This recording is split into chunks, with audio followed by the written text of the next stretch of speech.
E agora vamos falar sobre o Março Azul Marinho. Vamos conversar com o Dr. André sobre o câncer coloretal, um dos cânceres que vem sendo muito falado nos últimos anos, até porque afeta a Preta Gil, que é uma das famosas mais conhecidas aí do Brasil. Muitas pessoas estão acompanhando também essa jornada dela. Dr. André, o que é o câncer coloretal para quem nunca ouviu falar, tudo bem? Tudo bem, boa tarde, Eduardo, boa tarde, telespectadores. Então, assim como o câncer coloretal e na maioria de outros tipos de câncer também, ele é um tipo de câncer que afeta o intestino grosso e a parte terminal do intestino grosso que a gente chama de reto. Então, toda essa parte anatômica do cólon e do reto a gente chama coloretal. E assim como outras neoplasias, tem incidido bastante na população mais jovem, né? Então, por isso também que está cada vez mais se falando, porque tem incidido bastante em pessoas jovens, e o exemplo aí é a própria Preta Gil, né? E quais são os sintomas? Ele é um câncer silencioso ou ele começa a apresentar sintomas? Boa pergunta. Assim como de novo, a maioria dos cânceres, né, quando o paciente apresenta ou começa a apresentar algum sintoma, geralmente essa doença já está em estágio mais avançado, né? Então, quando ele apresenta os sintomas, são sintomas basicamente relacionados ao hábito intestinal, né? Então, ou obstrução intestinal, ou dependendo do lado do intestino, um outro sintoma também é a anemia, né? Então, se o tumor, por exemplo, inicia no lado mais direito do intestino grosso, o paciente apresenta sintomas de anemia, né? Fraqueza, indisposição, inapetência. E se o tumor inicia na parte mais terminal do intestino grosso, os sintomas são mais de obstrução intestinal. E aí, a partir desses sintomas, deve ser procurado um médico? Como é feito esse diagnóstico? Tem algum exame específico? Exato. Geralmente, quando isso acontece, então, o paciente vai buscar, e o que geralmente ele acaba buscando um clínico geral para investigar, e o exame de eleição para se investigar esse tipo de neoplasia é o exame de colonoscopia, né? Infelizmente, não está disponível para todo mundo, e a fila, né, assim como a maioria dos exames no Sistema Único de Saúde, é uma fila um pouquinho extensa, né? E aí a gente bate na tecla sempre, né, que é melhor se prevenir do que precisar esperar para realizar esses exames mais tarde, né?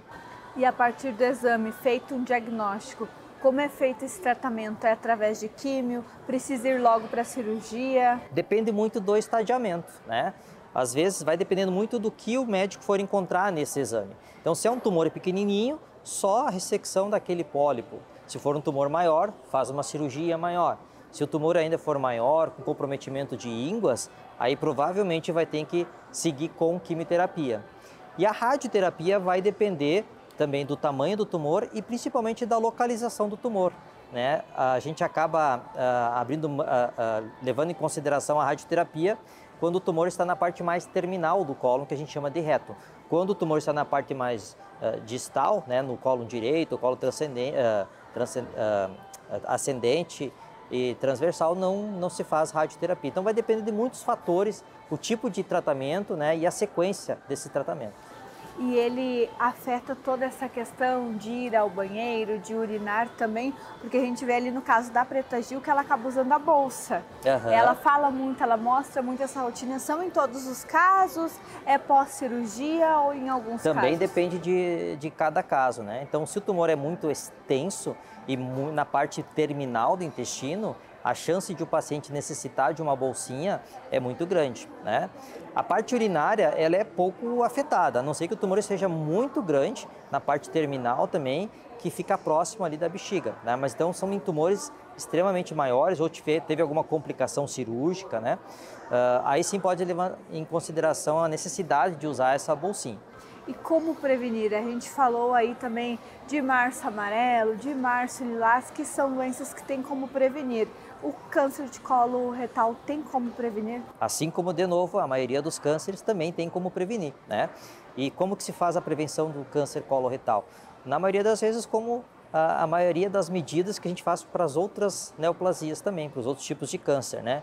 Uma alimentação saudável, uma prática de exercício, não fumar, não beber em excesso, né? Uma outra coisa que é importante também, especificamente e mais relacionado com o câncer coloretal, a ingesta de carne vermelha, né? Então, assim, o aumento do consumo de carne vermelha ultraprocessada, carne defumadas, também estão relacionados a isso, né? O hábito intestinal, então pacientes que têm um histórico de constipação, né, também tem maior risco, e a lógica é que o paciente fica constipado, né, o cocô fica mais tempo em contato com a mucosa do intestino, provocando mais reações ali, né, e provocando com que alguma célula defeituosa sobressaia e desenvolva o câncer, né? Então, isso são fatores de risco bem estabelecidos e que a gente tem como evitar.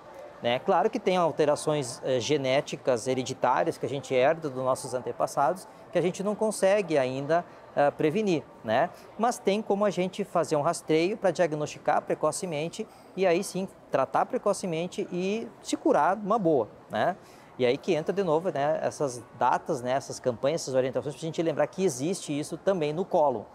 Assim como a mamografia para rastreio precoce de câncer de mama, exames do PSA e do toque retal, né, no homem para diagnosticar precocemente o câncer de próstata, o citopatológico para o câncer de cólon, do útero, né, câncer de pulmão, realizando tomografias em pacientes de alto risco que tem uma alta carga tabágica. Temos também o câncer de cólon, né, para prevenir com a colonoscopia. Ótimo, e as orientações.